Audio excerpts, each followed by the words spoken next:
Oke, jadi di sini gua tahu banyak banget kalian itu pelajar, mahasiswa ya. Jadi banyak yang nanya gua. Kalau jadi pelajar ya, gimana caranya gue bisa dapetin 100 juta pertama? Jadi di video ini gua akan bahas secara detail ya. Apa yang gua akan lakukan kalau gue punya ilmu seperti gue disuruh balik waktu untuk jadi pelajar atau mahasiswa. Apa aja sih step-step yang gua akan lakukan? Apa aja kira-kira metode ya dalam gue nyari uangnya itu metodenya apa aja? Gue itu nggak mau kayak terlalu banyak bacot gitu untuk ngasih tahu kalian tuh kebanyakan yang teori-teori bisnis yang kayak biasa apa influencer ngomong ya, karena gue bukan influencer di sini. Gue nggak mau terlalu bahas yang kayak nggak praktikal gitu. Jadi kalian habis nonton terus lu bingung gitu. Aduh, gue harus ngapain ya? Bisnis model canvas, value proposition, tai-tai lah itu semua. Jadi di sini gue mau kasih straight to the point aja. Gimana caranya make money ya? How to make money?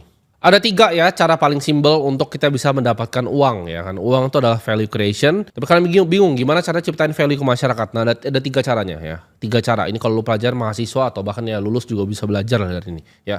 Yang pertama itu adalah jualan produk. Yang kedua adalah jualan jasa. Yang ketiga itu adalah jualin produk atau jasa orang lain. Jadi penengah, jadi broker ya. 3 tuh caranya.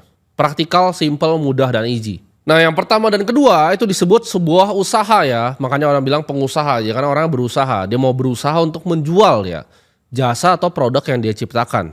Yang ketiga tadi itu disebut dengan broker atau jualin jasa atau produk orang lain.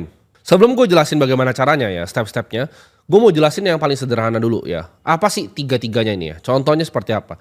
Jualan produk sederhana ya, lu jualan baju nih ya, jualan baju, lu jual ke orang dapat value-nya, orang beli baju lu, sederhana ya. Jasa, lu soalnya lu orang videografer, lu wedding orang lu bantuin video, atau lu fotografer, lu jualin jasa lu untuk fotografi. Atau lu misalnya bisa, lu jago bikin konten di TikTok gitu. Jadi ada brand baju, lu jual jasa lu sebagai agensi untuk bikin konten short form dia di TikTok ya. Jadi lu kenal modeling agensinya, lu kenal kameramen yang jago, lu jadi agensi di tengahnya, lu yang service ya. Jadi kalau mau jual baju biar lu kelihatan keren pakai model-model ya, itu bisa pakai service lu. Nah, itu jasanya. Dan yang ketiga itu produk orang lain ya. Jadi contoh misalnya affiliate marketing ya.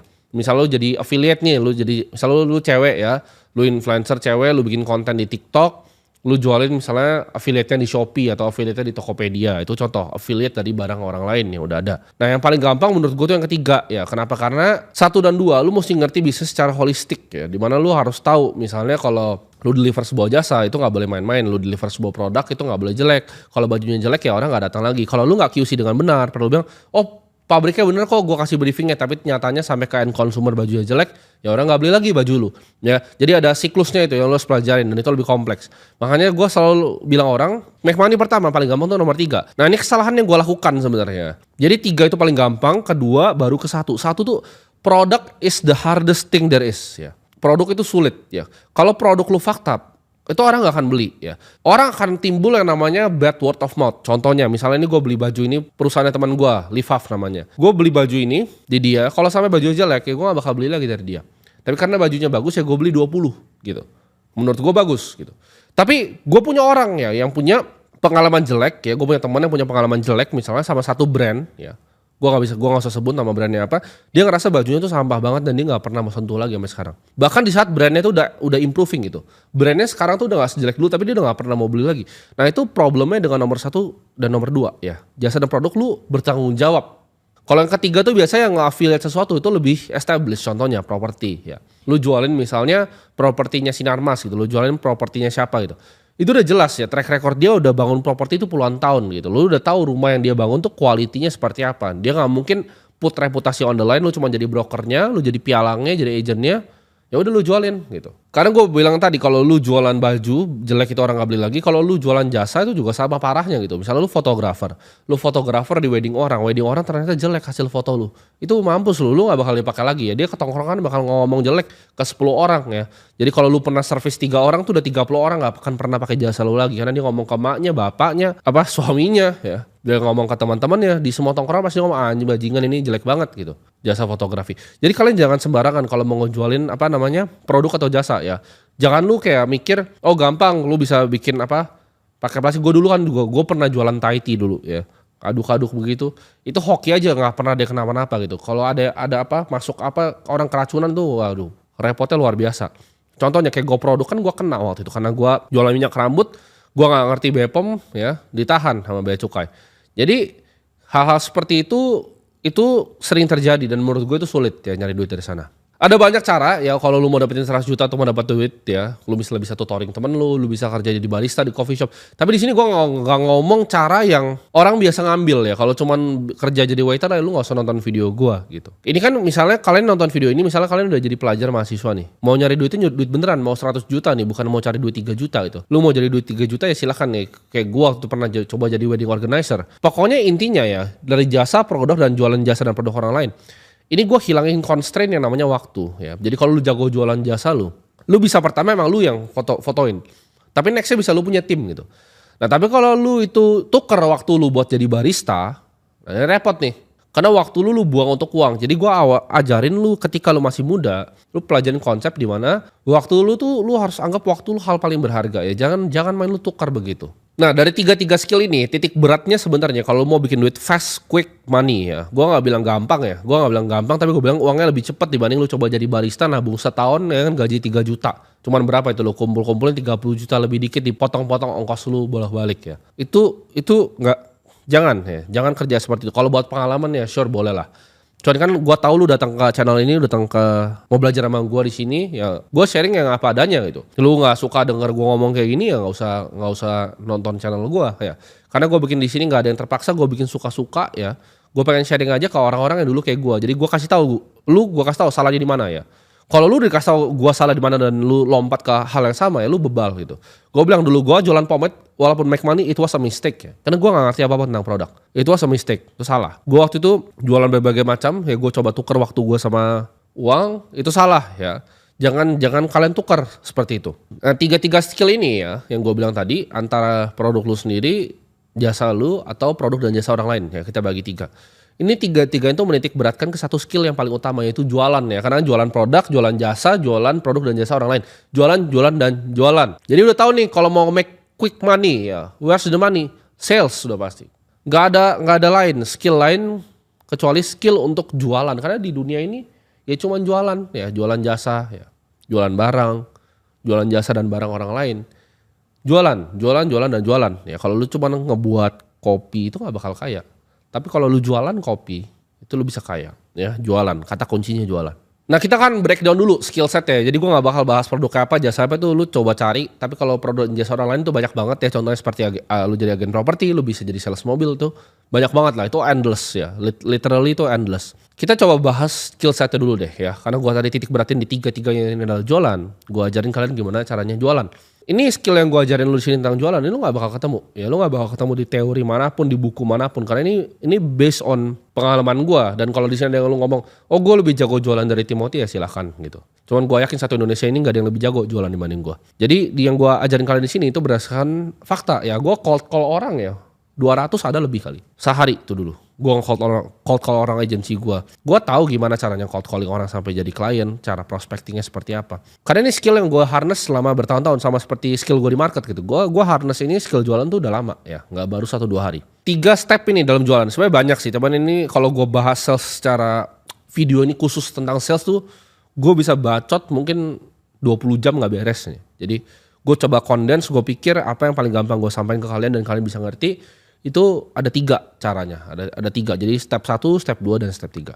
Step 1 itu adalah komunikasi yang efektif ya. Skill kedua itu adalah building relationship. Apa hubungannya building relationship sama jualan? Ntar gue kasih tau. Dan yang ketiga adalah skill problem solving di dalam sales ini sendiri. Jadi 3 ya, komunikasi efektif dulu ya, building relationship. Habis itu kalian bisa problem solving. Komunikasi itu penting karena produk lu ya, lu jadi software engineer nomor 1 di dunia, lu bisa bikin enterprise resource planning paling bagus. Tapi kalau lu nggak bisa jualan dan lu nggak bisa berkomunikasi secara efektif, lu punya produk tuh apa ke masyarakat, ya orang nggak akan peduli sama ERP lu gitu. Ya itu ERP software by the way. Lu harus bisa jadi pendengar yang handal ya. Kalau lu lihat ya contohnya misalnya sales di mall ya, sales paling sederhana misal di mall tuh ada sales gym lu tahu, dia langsung kayak, selamat siang kamu. Itu udah pasti orang ya apa sih lu itu. Ya, makanya mereka cuma bisa jadi sales gym, nggak pernah bisa naik level. Karena mereka nggak paham gitu fundamental pertamanya ya. Lu untuk jadi sales yang jago itu lu bukan jadi yang paling jago bacot, tapi lu paling jago mendengar. Komunikasi yang efektif itu bukan tentang apa yang lu omongin, tapi apa yang lu dengar dan lu pakai informasi yang mereka kasih ke lu sebagai senjata ke mereka. Nah, ini rahasianya nih. Ini nggak akan ada yang sampai level di sini sales ya. Karena mereka nggak pernah kayak gitu, mereka nggak pernah 200 sehari cold calling ya. Mereka nggak do the reps ini. Kalau gue ini ibarat Bruce Lee tendangan satu kali udah sejuta kali gitu. Sales yang paling jago itu tahu ya kebutuhan customernya apa dan dia adaptif dalam bicara. Jadi dia bisa tahu gitu kira-kira nih customernya ini sukanya kemana ya. Ciri khasnya seperti apa. Kalau orang tua itu lebih kemana, anak muda lebih kemana. Mereka nggak firm dengan nada yang sama. Mereka nggak cuman selamat siang pak. Itu tuh lu nggak bakal laku lah kayak begitu. Ya itu lu sok-sok jadi sales yang orang semua benci gitu. Sales yang jago tuh dia dengerin, kalau keluh kesah customernya apa. Dia beneran ada problem gak dan dia gak maksa ya. Dia bukan maksa cuman WhatsAppin aja nih rumah. Ada kebutuhannya gak customernya sebelum dia tawarin. Lu harus bisa pasang topeng ya, kura-kura ninja, ya, bunglon. Jadi ketika lu udah pasang topengnya, lu tahu gitu loh, lu kayak bunglon. Siap untuk berubah. Dia ngomong apa, lu pakai kata-katanya untuk balikin ke dia. Dia ngomong apa, pakai kata-katanya. Itu kayak kungfu gitu. Tapi pertama untuk lu bisa tahu dia maunya apa, ya lu harus bisa mendengar. Karena Buffett bilang skill utama dia ya. Contoh, Buffett itu apakah seorang sales ya. Salesnya apa? Kan dia investor. Kalian jangan salah, dia tuh dapat uang paling besar tuh dari kalian beliin sahamnya. Kalian sih nggak ada yang mungkin mampu beli sahamnya ya sini ya. Karena 3 miliar lebih. Tapi ya in case kalian yang mampu ya gue ngomong, Buffett itu jualan setiap tahun sahamnya dia. Saham dia tuh nggak pernah bagi dividen. Dia bikin annual meeting sama Charlie Munger yang sekarang udah nggak ada. Dia jualan di situ tentang performa perusahaannya. Itu form of effective communication ya. Kalau kalian lihat direktur misalnya Bank BCA itu dia punya investor relationnya, mereka bikin RUPS, itu semua effective communication untuk jualin saham perusahaannya. Ya, semua orang di dunia itu sales yang paling kaya. Gua kasih tau lo ya. Steve Jobs itu sales yang paling jago. Komunikasi yang efektif itu paling efektif kalau kita bisa gabungin apa yang keresahan mereka dan kemauan mereka dengan storytelling yang baik. Ketika lu bisa bawa dua itu lu bisa bawa dia ke alur cerita lu mau kemana gitu. Jadi lu harus tahu gitu komunikasi yang efektif itu seperti apa, bagaimana cara mendengarkan. Nah ini nggak bisa diajarin kalau ada yang bilang, oh cara komunikasi efektif begini. Enggak ya. Jadi ini based on reps. Lu makin sering jualan, lu akan tahu gitu loh orang tuh seperti apa. Nah yang kedua ini penting ya, building relationship ini yang banyak nggak dilakukan ya sama orang-orang. Simpel nih, misalnya contoh ya, gue nggak salah jadi gue nyari barang di sini. Oh, misalnya komputer nih, contoh ya, contoh komputer.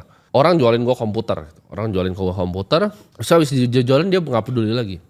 Nah apakah itu building relationship? Enggak. Justru ya, gue dalam pengalaman gue jualan, gue selalu dapat customer paling banyak itu dari customer gue sebelumnya. Bingung kan kenapa? Sederhana ya, lu setiap jualan, coba misalnya lu jual produk lu ya, lu jualan produk orang misalnya jualan komputer nih, jualan ke gua komputer. Setelah lu jualan komputer, coba lu tanya ke orangnya, gitu. Lu tanya, kok ini ada apa nggak yang kurang, ada yang bisa saya bantu nggak, atau bisa saya pasangin nggak? Apa added value lebih yang lu bisa kasih biar nggak cuma main di perang harga gitu? Apa added value lu sebagai sales gitu? Contoh, property is a fucking commodity ya kan. Misalnya gua punya gedung gitu kan, gue punya gedung di Sudirman, ada perusahaan misalnya TikTok datang ke gue pengen sewa nih, wah mau sewa 20 lantai itu, 7 lantai gitu. Nah apa bedanya gedung gue sama gedung yang lain? Karena ujung-ujungnya orang kan selalu cari yang paling murah. Added value-nya apa? Oh gedung gue tuh ada MRT-nya loh depan. Gedung gue tuh bisa lewat busway loh. Jadi itu yang kalian harus pikirin, apa added value gue dibanding orang lain. Jangan cuman kalian tuh, abis jualan tinggal gitu. Added value itu dibangun dari lu building sebuah relationship sama customer lu. Jadi dengan lu building relationship, lu build trust di dia. Lu bisa tanya setelah itu, kok mungkin ada nggak teman Koko yang butuh komputer lagi yang kayak gini? Oh ada tuh, ada si James tuh, si James kayaknya butuh komputer buat kantornya 20 PC. Nah lu dapat customer lagi kan dengan begitu. Sedangkan kalau lu jualan, terus lu nggak build relationship ya jadi tai juga. Habis lu service misalnya fotografi wedding, puas nggak dengan hasilnya? Sorry kalau ada yang salah. Kalau misalnya ada yang bisa diperbaiki, kasih tahu ya dalam service aku gitu. Terus bilang, ada nggak mungkin temen yang dalam waktu dekat tuh atau mungkin ya 6 bulan lagi yang wedding. Nah mungkin ini sini wedding nih. Begitu dia happy, dia akan refer lu. Paling kuat itu adalah word of mouth ya dalam bisnis. Jadi orang banyak yang ngajarin. Nah ini makanya kalau kalian bisa bandingin pebisnis yang handal sama pebisnis yang bodoh, itu gampang bedanya. Gue itu jago yang iklan. Gue jago sekali Facebook Ads dan teman-temannya. Cuman gue tahu ya itu diminishing return, maksudnya apa? Ketika lu pakai ads ya itu kan terus makin mahal karena kompetisi kapitalisme kan, kompetisi makin mahal. Jadi kalau orang ngajarin kalian, kalian tuh jualan harus pakai ikan begini, itu pasti bodoh dan miskin orangnya. Jualan itu pakai namanya word of mouth, mulut ke mulut. Nah mulut ke mulut ini pedang mata dua. Ketika lu bisa building relationship dan building trust yang baik, Mulut ke mulut ini bisa jadi, wah lu bisa 1 tuh jadi 3, 3 jadi 5, 5 jadi 10. Tapi kalau misalnya ini jelek, sama 1 jadi 3, 3 jadi 5, 5 jadi 10 juga. Ya, oh dia bangsat ya. Dan kalian perhatikan kan, di dunia bisnis itu gampang banget untuk menang gitu. Orang tuh servicing orang tuh banyak yang berantakan gitu dari dulu. Gue pernah pakai agency, ya dia cuma do the bare minimum, terus dia ngerasa wah gila campaign gue keren. Dalam hati gue, tai lu punya apa? Lu punya hasil busuk banget Jack gitu. Lu punya hasil busuk itu udah bagus, gue ngomong ke teman-teman gue gitu. Pakai punya lu campaignnya busuk gitu. Jadi orang tuh banyak do the bare minimum ya. Mereka itu nggak ada peduli after salesnya seperti apa, experience dari customer seperti apa, yang penting gue jualan dapat komisi. Jadi kalian jangan jadi, misalnya kalian sales di sini, jangan jadi sales yang kayak pelacur gitu, asal begini oh begini. Win-win solution ya, gimana cara customernya itu get the win dari lu. Nah lu build trustnya pelan-pelan dari situ. Bahkan nggak beli pun, ya lu bisa tanya ke temannya, ya lu orang yang nggak beli nih, lu jualan apalah, lu jualan kaos orang nggak beli. Ada nggak kira-kira kok teman yang mau kaos ini yang kira-kira mau? Ya kalau dia nggak jawab enggak ya nggak apa-apa. Tapi lu begituin 5 orang yang gak beli punya lu pasti ada nge-refer 1 ke temennya. Ya mungkin ujung-ujungnya beli karena dia butuh. 3, problem solving. Maksudnya problem solving itu apa? Dalam sales tuh banyak tembakan ke lu. Ntar ada objectionnya customer kayak oh gak mau ini kurang ini. Nah lu harus pintar, lu harus lihai untuk tahu gitu loh. Problem ini gimana cara solvingnya. Dengan tadi ya 2 step awal tuh berguna ya, makanya 3 step ya. Ini gue udah bikin teori sendiri di sini, ngasal nih cuman ngomong gini. Jadi yang ketiga tuh problem solving, lo harus tahu gimana caranya handle ketika dia nolak, bukan dengan lu maksa gitu. Gue sering jelasin ke teman-teman gue, kalau lu mau jualan ya jangan maksa gitu. Misalnya lu lagi ajak dia ke apartemen 3 bedroom gitu, 3 bedroom di SCBD. Oh ini begini orangnya happy semua. Tapi dia ngerasa kayak, oh ini kayaknya bukan budget gue nih. Nah lu jangan maksa 3 bedroom karena lu dapat komisi lebih besar. Lu coba turunin ke 2 bedroom, bilang, oh ini mungkin untuk keluarga muda lebih cocok di sini. Itu adalah strategi problem solving. Lu harus tahu belokinnya itu kemana. Oh ini nggak mau yang ini, oh tenang ya. Tapi kita ada yang ini. Cara ngomongnya, tonalitas lu dalam bicara, ini komunikasi yang efektif nih balik lagi. Tonalitasnya ngomong seperti apa? Cara bikin orang lebih dengerin gimana? Ini skill yang gue lakukan di sini, ini nggak sembarang orang bisa ya. Banyak lo bisa lihat ngomong di depan kamera tapi belepotan gitu. Gue bisa ngomong bleber begini tanpa skrip sama sekali ya. Gue cuma ada pointer-pointer gue ngomong apa biar nggak terlalu ngalor ngidul. Tapi gue nggak pernah really pakai skrip ya. Karena ini 3 skill ini yang gue asah bertahun-tahun ya. Komunikasi yang efektif, caranya build relationship. Kalian juga masih di sini kenapa? Karena ini building relationship kan. Gue building trust ke kalian. Dimana kalian dapat value dari setiap konten yang gue kasih ke kalian. Coba. Orang berapa banyak orang nonton video ini nggak dapat value? Gua rasa sih nggak ada karena ini nggak ada. Lu nggak bisa cari ya. Yang gua sharing sini nggak bisa cari di luar. Kalian harus bisa ubah ya. Jadi pengalaman mereka mungkin negatif, kalau ketemu kalian gimana caranya jadi positif. Nah ini kayak kungfu nih. Ya, tapi balik lagi ini videonya kan tentang cara make money ya. Gue kasih ibarat kalau ilmu sales gua nih buletan nih. Ini 0,0001%. Ya. Jadi ilmu jualan ini gua pinjemin sedikit ke kalian. Karena gue bilang tadi. Kalau full ya itu mungkin 20 jam ya, jangan di sini. Lu fokus increase skill lu dalam jualan ya, seumur hidup lu gak akan miskin. Even gue balik lagi nih, gue sering quoting Buffett karena dia salah satu pahlawan gue. Buffett itu pernah bilang ya, di Wall Street itu yang kaya itu bukan investor yang jago, tapi sales yang jago. Nah ini kata-kata dia loh. Dia bilang ini, investor paling bodoh di dunia sama investor paling jago di dunia. Yang satu jago jualan, satu gak jago jualan. Itu pasti menang lebih kaya yang jago jualan. Kenapa? Karena orang investornya tidak handal ini. Dia akan bisa jualan untuk raising fund dia 10 miliar US dollar. Dan dia ambil 1% fee habis itu. Nah lu bayangin 1% fee setiap tahun recurring. Ya. Padahal fund dia cuma benchmarking index saja. Tapi yang jago jualan yang bisa nge-raise 10 miliar dolar itu akan jauh lebih kaya bos. Lu bisa nge-raise 1 miliar dolar aja itu udah berapa? Udah 10 juta dolar setahun dibayarin dari fund lu. Sedangkan investor jago yang bisa 20% konsisten tahun ke tahun. Tapi dia cuma bisa raising 5 juta dolar. Nah. Sama juga kan management fee-nya 1%. Kalian paham di sini? Orang yang jago jualan, Steve Jobs tuh jago jualan. Elon Musk ya. Elon Musk tuh orang bilang, oh dia engineer enggak? Enggak bos, Elon Musk tuh tukang jualan. Elon Musk tukang jualan. Bernard Arnault yang bikin LV itu tukang jualan juga. Semua ya. Semua the greatest, Bill Gates itu juga sales.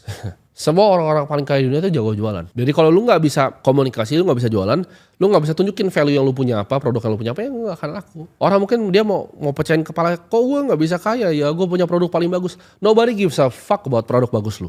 Kalau lu gak bisa jualan ke banyak orang, ya itu makanya hidup lu di situ aja, jadi gembel. Intinya ya, gue pengen lu harness skill jualan lu dulu. Ya, lu mau kaya, lu harness skill jualan lu dulu. Stepnya jangan ambil 1 sama 2, karena menurut gue itu repot. Lu ada banyak skill lain yang lu bahkan belum punya. Ya accounting aja lu belepotan gitu. Jadi Lu aja masih pelajar ya kan, gue ngomong ke pelajar soal sini. Jadi jangan aneh-aneh lah, nggak usah aneh-aneh untuk fokus di sana ya. Tapi fokus di skill jualan lu aja, ambil jalan yang ketiga. Jalan yang jualan punya barang orang atau produk orang.